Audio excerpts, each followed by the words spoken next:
Жыл басынан бері Павлодарда 800-ге жуық жұп неке қиды. Әйтсе де 300-дейі ерлі зайыпты ажырасып некесін бұзған. Мамандар бұл өткен жылдың осы уақытымен салыстырғанда 30%-ға аз дейді.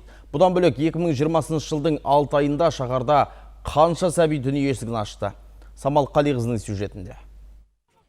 Жыл басынан Павлодарда 2732 сәби дүниеге келді. Оның 850-ін ата-аналары электрондық өтініш арқылы тіркеген. Ерекше есім қою да дәстүрлі түрде жалғасуда. Дүниеге келген ұл балаларға Мирлан, Айтөре, Султан Саат, Арафат, Жүсіпбек, Зейін, Эрнест, ал қыздарға Севара, Луиза, Элеонора деген есімдер қойылыпты. Айзере, Айлин, Злата деп аталғандар да көп екен. С января 2020 года 2020 жылдың қаңтарынан бастап Павлодарда 780 жұп некесін қиды. 285 жұп ажырасып кетті. Оның ішінде ешбір дауысыз, мүлікті бөлусіз, өзара келісіммен 138 некесін бұзды. Өткен жылмен салыстырғанда ажырасудың шамамен 30%-ға азайғанын байқауға болады. 2019 года.